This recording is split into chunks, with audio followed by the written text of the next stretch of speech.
લાગે છે કે ગુજરાતમાં ખાણ ખનિજ વિભાગ ઘોર નિંદ્રામાં સૂતું હોય, કેમ કે બહુચર્ચિત સુરેન્દ્રનગરમાં તો ખનિજ ચોરી બેફામ થાય છે, પરંતુ કાર્યવાહી કરતા કદાચ જવાબદાર અધિકારીઓ અને વિભાગ છે તે ડરતા હોય એવું કહી શકાય, કાં તો પછી તે લોકોની પણ મિલીભગત હોય તેવું કહીએ તો કંઈ ખોટું નથી। ખેર વર્ષોથી ખનન થાય છે, પણ આ ગેરકાયદે ધંધો કરનારને કદાચ તંત્રની બીક નથી, અને બની શકે કે તંત્ર તેનાથી ડરતું હોય, કેમ કે માણસ ત્યારે જ કોઈ વ્યક્તિ સામે ન બોલે અથવા કાર્યવાહી ન કરે જ્યારે પોતે પૈસા લીધા હોય। આવી જ ઘટના ભુજના ઝઘડિયા તાલુકાના ડમલાઈ ગામેથી સામે આવી છે।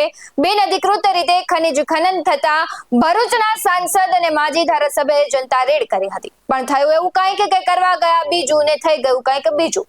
નમસ્કાર, આપની સાથે હું ભગવતી વિશાવડિયા।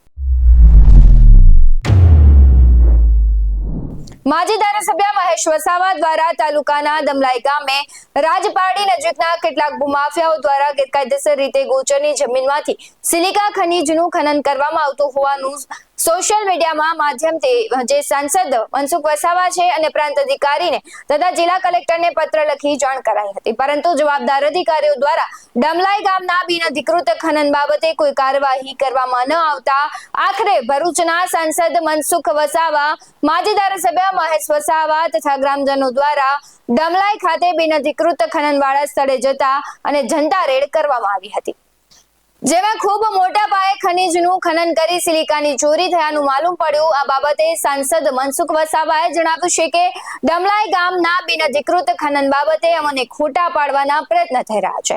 સાંસદે સીધો જ આક્ષેપ ઝઘડિયા મામલતદાર, તાલુકા વિકાસ અધિકારી, પ્રાંત અધિકારી, સ્થાનિક પોલીસ અને ખાણ ખનીજ વિભાગની મિલીભગતના કારણે બિનઅધિકૃત ખનન થઈ રહ્યું હોવાનો આક્ષેપ કર્યો હતો। શું કહી રહ્યા છે સાંસદ મનસુખ વસાવા, સૌથી પહેલા તે સાંભળે। ભરૂચ જિલ્લાના ઝઘડિયા તાલુકાના રાજપારડી પાસે દમલાઈ ગામમાં કેટલાક ભૂમાફિયાઓએ સિલિકા કાઢવાનું મોટું કૌભાંડની શરૂઆત કરી। એ માહિતી ઝઘડિયાના આગેવાન અને ડેડિયાપાડાના પૂર્વ ધારાસભ્ય શ્રી મહેશભાઈ વસાવા અને મને મળી તમે બંને લોકોએ આ જે ઘટના છે, જે મોટું કૌભાંડ છે એને બહાર લાવવા માટે પ્રયત્નો કર્યા। એમને પણ એમના સોશિયલ મીડિયા એમના ગ્રુપમાં મૂક્યું, મેં પણ મારી પોસ્ટ મૂકી। આને લઈને કેટલાક આની સાથે જોડાયેલા લોકો અમને ખોટા પાડવા માટેના પ્રયાસો કર્યા છે, તો અમે સાચા છે એ સાબિત કરવા માટે આજે પ્રત્યક્ષ આ વિસ્તારના આગેવાનો સાથે અમે આવ્યા છે। આપ બધા જોઈ શકો છો, મીડિયાના મિત્રો પણ, અને બીજા લોકોને ન દેખાતો હોય અધિકારીને એ પણ આવીને જોઈ શકીએ છીએ। ઓફિસમાં બેઠા બેઠા નહીં જોઈ ભાઈ, અહીંયા સ્થળ પર આવ્યા, જેમ માનનીય મહેશભાઈ વસાવાને હું પોતે અહીંયા આવ્યા એ રીતના બધા અને મારી સાથેની ટીમ બધા લોકો આવ્યા, એ રીતના અધિકારીઓ પણ આવ્યા, આની સાથે જોડાયેલા અધિકારી।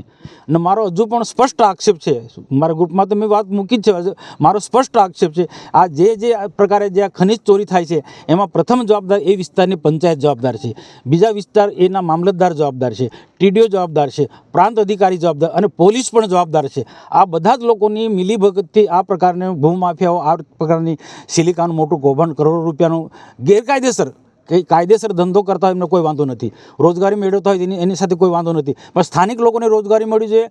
બહારના લોકો આવીને આ પ્રકારનો ધંધો કરે કોઈ પણ સંજોગોમાં અમે ચલાવી લેવા માંગવાના નથી, માગતા નથી।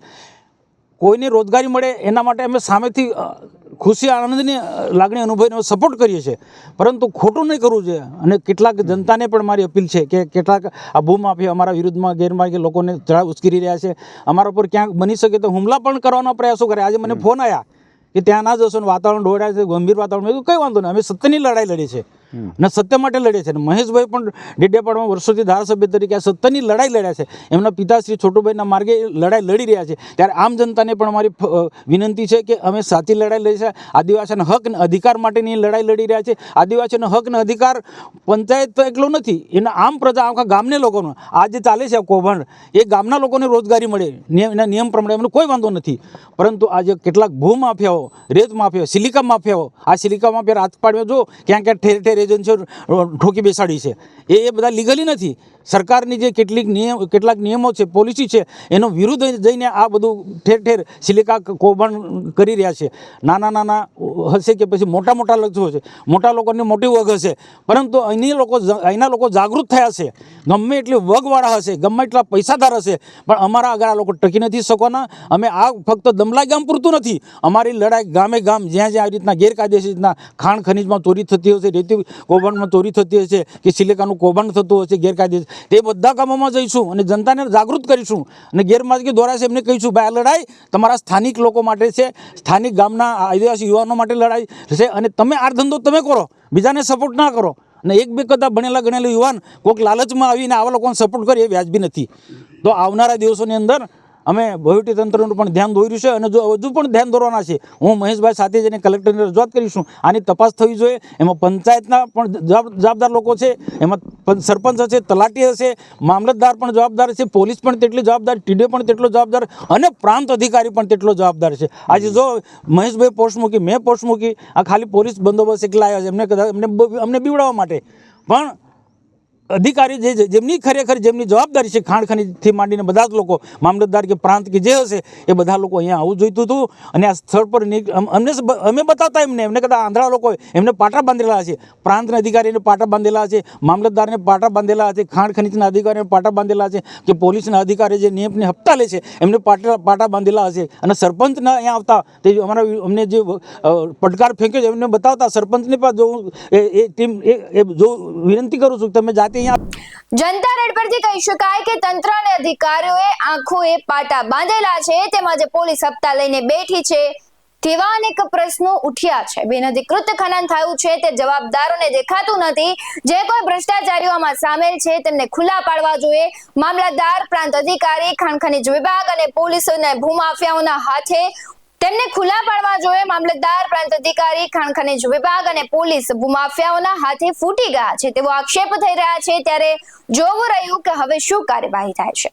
આવા જ વધુ અહેવાલો સાથે ફરી મળતા રહીશું. તમે અમારી યુટ્યુબ ચેનલને સબસ્ક્રાઇબ કરવાનું, અમને ફેસબુક અને ઇન્સ્ટાગ્રામ પર ફોલો કરવાનું ભૂલશો નહીં. બાકી અવનવી અપડેટ્સ મેળવવા માટે આપ જોતા રહો BS9 TV ન્યૂઝ. નમસ્કાર.